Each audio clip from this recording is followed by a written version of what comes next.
जयपुर से बड़ी खबर। दुष्कर्म पीड़िता पर जानलेवा हमले का मामला सामने आया है। आरोपी ने पीड़िता और उसके भाई पर हमला किया, धारदार हथियार से हमला किया है और हमला करने के बाद पीड़िता को गोली मारी। हमले में शरीर पर 1 दर्जन से ज्यादा गहरे घाव हो गए हैं। पीड़िता और भाई गंभीर रूप से भी घायल हो गया है। एसएमएस अस्पताल में दोनों की हालत गंभीर बताई जा रही है। ऑफिस से घर लौटते समय आरोपी ने साथियों के साथ हमला किया। फाइनेंस कंपनी में काम करते हैं ये दोनों भाई बहन। पीड़िता पर केस वापस लेने का दबाव ये आरोपी बना रहा था और पीड़िता ने चूंकि जून 2023 में मामला दर्ज करवाया था। हालांकि मामले में पुलिस आरोपी को पहले गिरफ्तार कर चुकी है। प्रागपुरा थाना इलाके की ये पूरी घटना है और थाने से महज 20 मीटर की दूरी पर यह घटना हुई है। पुलिस आरोपी और उसके साथियों की तलाश कर रही है। पीड़िता पर हुए हमले के बाद पुलिस अफसरों के फोन उठना भी बंद हो गए हैं। प्रागपुरा में रेप पीड़िता और उसके भाई पर यह जानलेवा हमला करने का मामला है और अब पीड़िता के पिता का यह आरोप है कि आए दिन थाने की धमकी आरोपी राजेंद्र यादव देता था और आरोपी राजेंद्र यादव पुलिस थाने में बैठा रहता था। एसएचओ के साथ में बेटी शिकायत लेकर के गई थी थाने, लेकिन एसएचओ ने शिकायत लेने से इनकार कर दिया। अधिक जानकारी के लिए सहयोगी यादविंद्र शर्मा जुड़ चुके हैं। यादविंद्र, पिछले साल पीड़िता ने मामला दर्ज करवाया था और आरोपी जेल भी जा चुका था। रेप का ये जो आरोपी है अब बाहर आ चुका है और ये पिता के आरोप है कि एसएचओ के साथ उसकी मिलीभगत है और डरा धमका करके ये हमारे बच्चों को भी रखता था। देखिए सभी, बिल्कुल सनसनीखेज घटना जो है आज राजधानी जयपुर के प्रागपुरा थाना इलाके के अंदर देखने को मिली, जहां पर रेप पीड़िता और उसके जो भाई पर जानलेवा हमला किया। खास बात यह है कि हमला उस शख्स ने किया है जिसने पीड़िता को अपना पीड़िता के साथ दुष्कर्म किया और उसके बाद लगातार वो मुकदमा वापस लेने के लिए दबाव बना रहा था, राजीनामे के लिए दबाव बना रहा था। लेकिन पीड़िता जो है वो किसी भी सूरत में मानने को तैयार नहीं थी। जून के अंदर ये पूरा मुकदमा दर्ज कराया था 2023 के अंदर, लेकिन उसके बाद पुलिस ने उस पर कार्रवाई करी। उसके बाद आरोपी को पकड़ा गया, लेकिन आरोपी वापस छूट के बाहर आया, लेकिन मुकदमा खत्म नहीं हुआ था। तो ऐसे में पीड़िता के ऊपर लगातार आरोपी राजेंद्र यादव जो है वो दबाव बना रहा था राजीनामे के लिए, लेकिन जब पीड़िता तैयार नहीं हुई तो उस पर कल जानलेवा हमला कर दिया। और वो भी उस वक्त हुआ जब शाम को पीड़िता अपने दफ्तर से घर जा रही थी और महज थाने से 20 मीटर की दूरी पर हमलावर आते हैं और पीड़िता और उसके भाई पर जानलेवा हमला कर देते हैं। हमला जो है फरसे से किया गया, जिसमें हम पीड़िता के ऊपर करीब 1 दर्जन से ज़्यादा जो वार किए गए, धारदार हथियार से वार किए गए, जिसमें पीड़िता गंभीर रूप से घायल हो गई, उसका भाई भी गंभीर रूप से घायल हो गया, जिसके चलते पीड़िता को सवाई मानसिक अस्पताल में भर्ती कराया गया, जहां पर उसकी नाजुक हालत जो है नाजुक बनी हुई है। हमारी जब पीड़िता के पिता से बातचीत हुई तो उसका कहना था कि लगातार जो थाने की ओर से आरोपी जो है लगातार पीड़िता को धमकाता था, डराता था। जब भी पीड़िता थाने के अंदर शिकायत लेकर के जाती थी तो उसकी शिकायत पर कोई सुनवाई नहीं होती थी। 17 तारीख को आखिरकार सुनवाई हुई तो उसकी शिकायत पर कोई एफआईआर दर्ज नहीं हुई, बल्कि उसका परिवार में रख लिया गया और उस पर कोई कार्रवाई नहीं की। नतीजा ये हुआ कि पीड़िता के ऊपर जानलेवा हमला किया गया और आज स्थिति वो है कि पीड़िता अस्पताल के अंदर जिंदगी और मौत से जूझ रही है। तस्वीरें बेहद डरावने वाली है छवि, और इस पूरे मामले में जो बात सामने आई है उसमें यह है कि लगातार राजेंद्र यादव जो है वो थाने के अंदर बैठा रहता था, लगातार पुलिस से उसकी मिलीभगत होती रहती थी और इसी के चलते राजेंद्र यादव के खिलाफ पुलिस ने कोई कार्रवाई नहीं हुई की और नतीजा ये रहा कि आज पीड़िता के ऊपर जानलेवा हमला किया गया और आज वो अस्पताल में जिंदगी और मौत से जूझ रही है।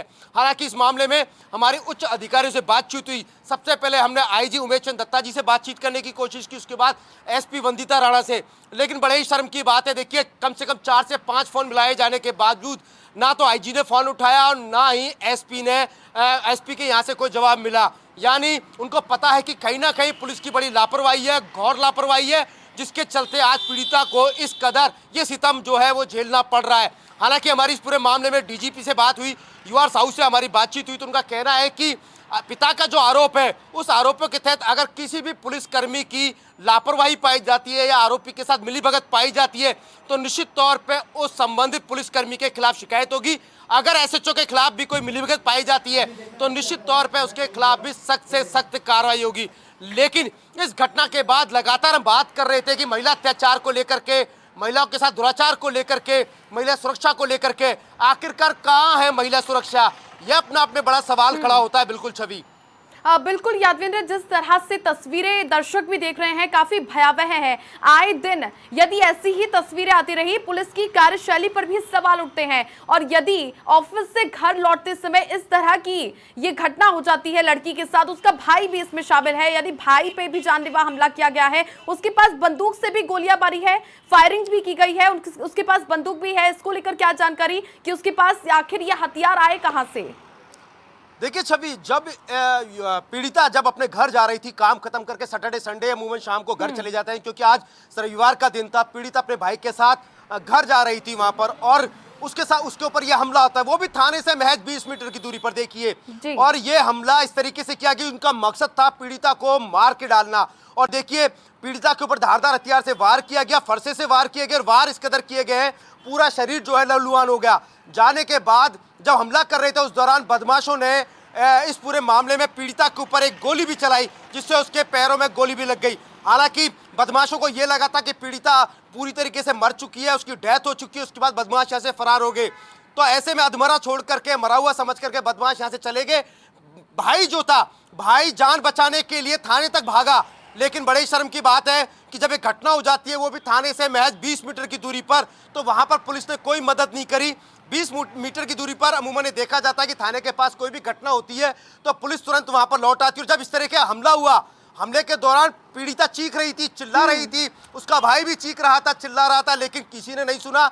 जब पीड़िता लहूलुहान हो गई, और पीड़िता का जो भाई जो थाने जाता और कहता है कि एम्बुलेंस लेके जाइए या गाड़ी में बैठा के लेके जाइए, लेकिन वहां पर थाने से किसी भी गाड़ी को नहीं भेजा गया। खुद भाई ने प्राइवेट गाड़ी हायर करी और उसके बाद पीड़िता को सीधा यहां से सवाई मानसिंह अस्पताल लेके आए। हालांकि इस पूरे मामले में डीजीपी का कहना है कि एक आरोपी जो है, जिसने फायरिंग की थी, उसको तो गिरफ्तार कर लिया, लेकिन मैन एक्यूज राजेंद्र यादव जो इस पूरे घटनाक्रम में मुख्य आरोपी है, उसके जो साथी अभी भी कुछ जो साथी है वो अभी भी फरार चल रहे हैं। हालांकि इसमें कार्यशैली पर जो सवाल खड़े हो रहे हैं, वो पुलिस की कार्यशैली पर सवाल खड़े हो रहे हैं। ठीक है, मैं आपको रोकने की कोशिश कर रही हूं, आप बने रहिए। पीड़िता का भाई हमारे साथ फोन लाइन पर जुड़ चुका है, और जिस तरह से सर आपकी बहन पर हमला किया गया है, आप पर भी हमला करने की कोशिश की गई थी आरोपियों के द्वारा, फिलहाल आपकी तबीयत कैसी है और आपकी बहन की? मेरे छोटे भाई पर हमला करने की कोशिश की गई थी। सर आपके दोनों भाई बहन कैसे हैं, उनकी तबीयत कैसी है? बहन की तबीयत बहुत सीरियस है, वो अभी आईसीयू में है। अभी उनको काफी देर से ओटी में से लाया है, अभी उनकी इंजरी बाकी है। ठीक है सर, प्रागपुरा बहुत ज्यादा सीरियस कंडीशन है जी, मामला दर्ज करवाया गया था। अब ऐसे भी आपके फादर जो हैं वो लगातार कहते हुए नजर आ रहे हैं कि एसएचओ के साथ राजेंद्र यादव जो आरोपी है उसकी मिलीभगत है। हाँ, उस टाइम क्या था, मामला हमने जब दर्ज करवाया ना, तो भी मामला बहुत बड़ी मुश्किलों से दर्ज किया गया था थाने में। ठीक है, आपने कहीं और न्याय की गुहार लगाई?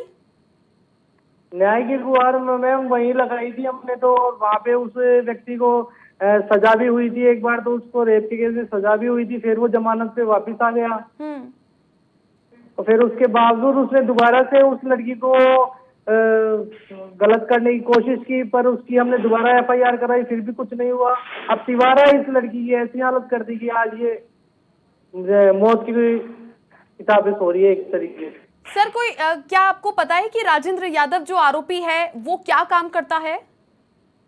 उसका कोई काम नहीं है, वो कभी भी कुछ भी काम कर लेता है मैम। कभी वो गाड़ी का ड्राइवर बन जाता है, कभी वो मोबाइल की शॉप कर लेता है, कभी वो किसी चीज की शॉप कर लेता है। उसका कोई फिक्स काम नहीं है। ठीक है, जब हमला हुआ तो आपको कोई जानकारी है कि उनके साथ में और कितने लोग शामिल थे? उनके साथ में टोटल 3 से 4 लोग थे मैम। 3 से 4 लोग थे। राजेंद्र यादव कहाँ का रहने वाला है? राजेंद्र यादव पावटा का ही रहने वाला है। मैन कानपुर का है, वैसे पावटा में रहता है। ठीक है, प्रागपुरा पुलिस पर आरोप ये है कि वो जो कुल मिलाकर के निष्पक्ष जांच नहीं कर रही है। आपकी रिपोर्ट भी मुश्किल से इसके साथ में लगा हुआ हूँ। मैं भी आपको बात करूंगा बाद में, अभी मैं इतना वो नहीं कर सकता बात मैम, सॉरी उसके लिए। ठीक है सर, डीजीपी यूआर साहू के संज्ञान में ये मामला आ चुका है। वो निष्पक्ष न्याय जरूर आपके भाई बहन को दिलाएंगे, आपके परिवार को दिलाएंगे। बहुत शुक्रिया आपका तमाम जानकारियां साझा करने के लिए। तो जो पीड़िता है, उसका एक भाई अस्पताल में भर्ती है, उसका भी इलाज चल रहा है और ये पीड़िता के एक और भाई हैं जिनसे समाचार प्लस ने खास बातचीत की थी। अधिक जानकारी के लिए यादवेंद्र शर्मा मेरे सहयोगी लगातार बने हुए हैं। यादवेंद्र, दोनों भाई बहनों के एक और भाई हमारे साथ जुड़े थे समाचार प्लस से, उन्होंने खास बातचीत की है। उनका ये कहना है कि जो राजेंद्र यादव है वो कभी भी कुछ भी काम कर लेता है, लेकिन बड़ी बात है अवैध हथियार उसके पास में मौजूद है। क्या वो हथियार किसने उसको दिए हैं? एसएचओ के साथ वो उठता बैठता है, उनका साफ साफ कहना है कि एसएचओ के साथ उनकी मिलीभगत है। देखिए, परिवार लगातार ये एलिगेशन लगाता आ रहा है और पीड़िता खुद भी एलिगेशन लगाती आ रही थी। देखिए, 17 तारीख को पीड़िता जो है शिकायत लेकर के गई थी, क्योंकि आरोपी राजेंद्र यादव उस पर समझौते का लगातार दबाव बना रहा था, प्रेशर बना रहा था और पीड़िता को लगातार डर रहता था। आपराधिक गतिविधियों में राजेंद्र यादव की संलिप्तता रही है और उसका उठभैठ जो थी अपराधियों के बीच में रहती थी। ऐसे में जब उस अपराधी की खुद की उठभैठ जब अपराधियों में रहती है और उसके बाद थाने तक भी उसकी पहुंच हो जाती है, तो निश्चित तौर पे एक आम आदमी या कोई भी विक्टिम जो होता है, परिवादिया जो भी होती है, वो थाने पे जाने से कतराती है। उसको जहन में एक ही बात रहती है कि क्या मुझे न्याय मिलेगा, नहीं मिलेगा। हो सकता है कि ये मुझे खुद ही मेरे ऊपर एलिगेशन उल्टा लगवा दे, और यही डर लगातार परिवादियों को बना रहता था। हमेशा उसके जहन में डर रहता था कि वो बार बार राजेंद्र यादव जो है वो पुलिस की कार्रवाई का डर दिखा करके, धौंस दिखा करके पीड़िता को धमकाता रहता था। और ऐसे में जब वो लगातार दबाव बना रहा था, पीड़िता ने 17 तारीख को मुकदमा दर्ज कराने के लिए गई, एफआईआर दर्ज कराने के लिए गई, देखिए, लेकिन मुकदमा दर्ज नहीं किया। मुकदमा दर्ज बिल्कुल नहीं किया, महज परिवाद में रख लिया गया पूरा मामला। परिवार में रखने के बाद उस पर कोई एक्शन नहीं लिया गया, कोई ठोस एक्शन नहीं लिया गया। अगर हो सकता है कि पुलिस अगर पहले इस पूरे मामले में कोई एक्शन ले लेती तो हो सकता है राजेंद्र यादव आज हवालात में होता या इस तरह की घटना कारित नहीं होती। जिंदगी और मौत के बीच में जो पीड़िता आज अस्पताल के अंदर जूझ रही है, शायद ये तस्वीर देखने को नहीं मिलती। तो ये जो लापरवाही है पुलिस की, इस लापरवाही पे कितनी कार्रवाई होती है, पुलिस के आला अधिकारी उच्च अधिकारी कितना संज्ञान लेते हैं, इस पूरे मामले पे डीजीपी ने आईजी उमेश चंद दत्ता और साथ में एसपी जो वंदिता राणा है उससे पूरी रिपोर्ट मांगी है और एक कहा है अगर दोषी जो भी पुलिसकर्मी है, जो पुलिसकर्मी दोषी है, उस पुलिसकर्मी के खिलाफ या चाहे वो एसएचओ क्यों नहीं, उसके खिलाफ सख्त से सख्त कार्रवाई की जाएगी। हालांकि देखिए, ये सब इन्वेस्टिगेशन का विषय है, लेकिन जिस तरीके से हमला हुआ है उसके बाद निश्चित तौर पे प्रदेश में हम लोग महिला सुरक्षा की बात करते हैं, सड़कों पे बेधड़क चलने की बात करते हैं। ये बेधड़क चलने की बात जो बात आती है वो सिर्फ के बातों में ही अच्छी लगती है। ये जमीनी स्तर पर जो चीज़ हकीकत है वो आज हम हमारे सामने और आप सब लोगों के सामने नजर आती है। एक पीड़िता जिस पर सरेराह यहाँ पर हमला किया जाता है, बेखौफ होकर के बदमाश आते हैं थाने से महज 20 मीटर की दूरी पे। लेकिन एक बड़ा सवाल यहाँ पर यह भी है छवि, क्योंकि जून में ये मुकदमा दर्ज कराया गया था, लगातार धमकियां मिल रही थी, पीड़िता को प्रोटेक्शन भी पुलिस की ओर से मुहैया कराया गया था, लेकिन उसके बाद वो प्रोटेक्शन हटा लिया जाता है। आखिरकार वजह क्या रही थी? जब लगातार उसको धमकियां मिल रही थी, पीड़िता ने गुहार लगाई थी, तो प्रोटेक्शन क्यों हटाया गया, क्यों सुरक्षा जो है वापस ली गई? ये भी अपना अपना बड़ा सवाल है, जैसा कि पिता जो आरोप लगा रहे थे। ठीक है, चलिए, बहुत शुक्रिया यादवेंद्र तमाम जानकारियां साझा करने के लिए।